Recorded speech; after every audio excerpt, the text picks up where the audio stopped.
Good morning, students. Welcome to second PUC biology class. Today, let us discuss about NCERT syllabus second unit genetics.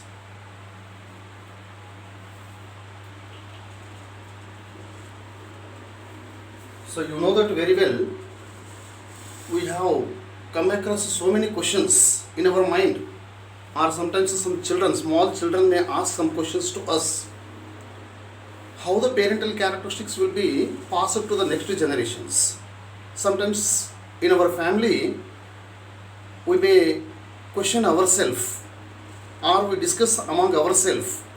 The newborn child is almost like his father only, or is like his mother only, or like his brother only. What are the reasons for presence of parental characteristics in their children? Okay, this is one of the questions. And one more question similarly, elephant can give birth to elephant only. This is the example which is given in our textbook only. Similarly, mango plant can produce a mango seeds.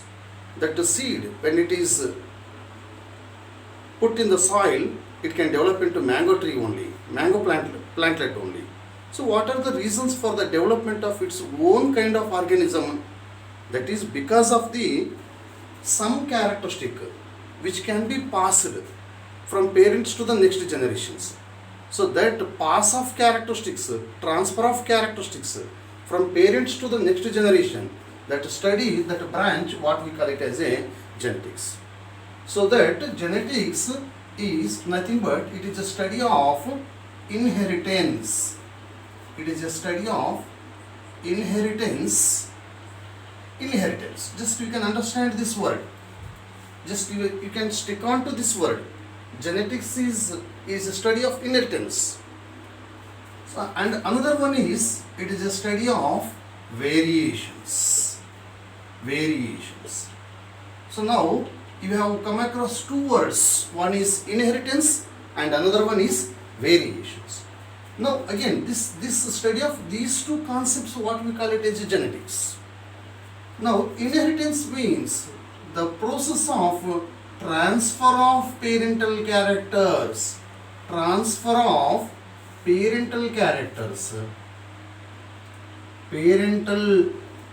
characters or parental traits. Parental characters or parental traits to next generation, or what we call it as a progeny, is called as inheritance. Now, I have already in the beginning, I have given some examples. I have quoted some examples. So the child, newborn child, is like his father, or like his mother, or like his siblings. That is all nothing but a inheritance only.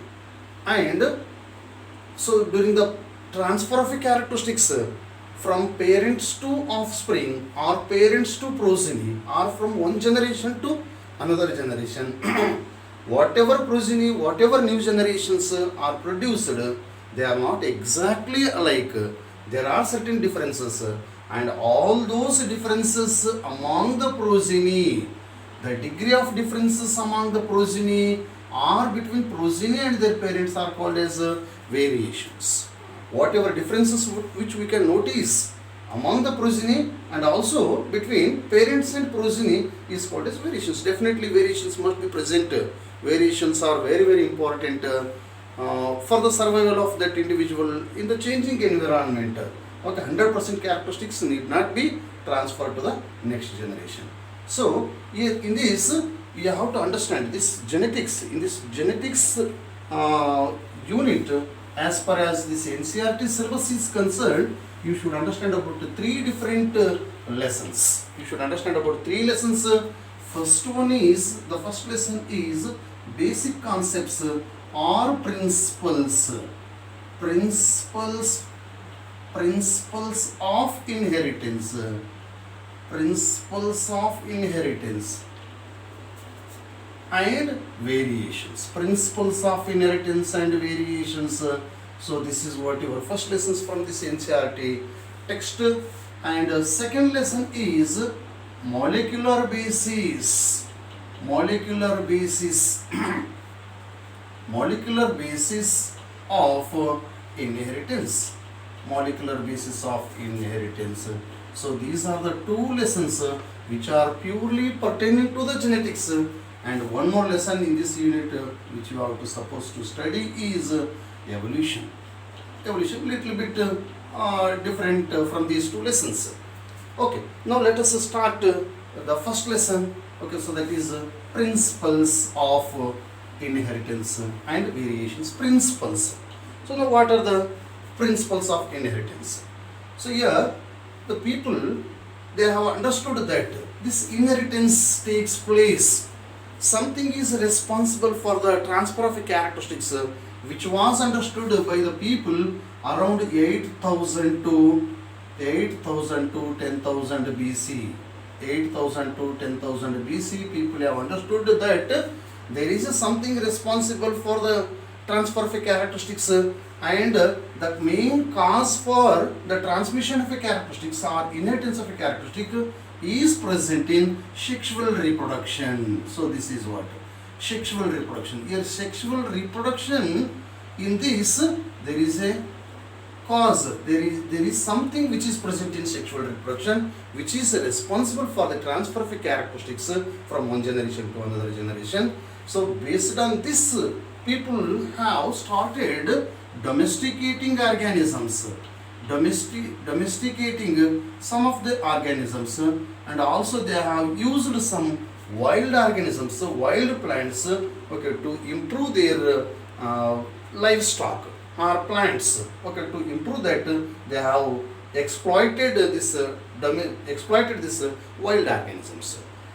And in the same way, okay, you know that very well, by domesticating, by exploiting the gene from the wild organisms, they have developed a very famous organism called as a very famous cow called as Shahiwal. Shahiwal is a breed which is developed in Punjab, which is developed by exploiting the gene from the wild organism. So now people in around 8000 to 10,000 BC, okay, so before this, they know that something is responsible and which can be transmitted through the sexual reproduction, and by using this new breed is developed in Punjab. Okay, Shahiwal is developed in Punjab. So but the people at that time, they are not aware scientifically regarding so this the process of inheritance. The process of inheritance was not known by the people in the scientific manner. Okay, so this scientific explanation, scientific process of inheritance was understood later by the improvement in the field of genetics. Now how it is improved, the understanding of the genetics, that let us discuss in the next concept. Okay. Friends, now let us understand here. Earlier I told you the process of transmission of characteristic was not experimentally understood by the people. Now scientific explanation, scientific with examples, it is explained now onwards by different people. Now first of all, Mendel. So you know that very well, or you may not aware of Mendel. Gregor Johann Mendel was born in the year 1822. In the year 1822, and he completed his basic education in his native place only. He was born in a very poor family, and he could not continue his higher education.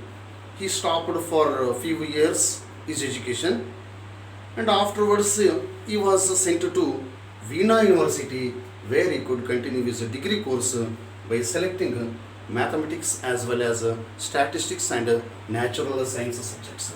So this Mendel was first to explain about hybridization in plants. He conducted a hybridization process. He first explained about the hybridization of plants. Okay, he has done, so this he conducted hybridization experiments by taking a plant known as a garden pea plant. He conducted experiment on garden pea. Garden pea is the plant on which he conducted a number of hybridization experiments. Okay, the scientific name of this plant is Pisum sativum. Pisum sativum is the scientific name of the plant on which he conducted his hybridization experiments, many hybridization experiments. And with this plant, in this plant, he explained to the world how characteristics get inherited to the next generation. And in this plant, Mendel conducted experiments. Mendel's experiment is not simple and unscientific experiments. Okay, and he has conducted experiments for a period of total period of 7 years. He conducted experiments for a total period of 7 years. That is between 1856 to 1863. Okay, so total this period he conducted, the 7 years period he conducted experiment, and which is very very important for CET. So this is very important point for CET examinations and NEET examinations. 1856 to 1863, for a period of 7 years he conducted experiments. And Mendel, he was the first man during his experiments in a garden pea plant. He used statistical analysis, statistical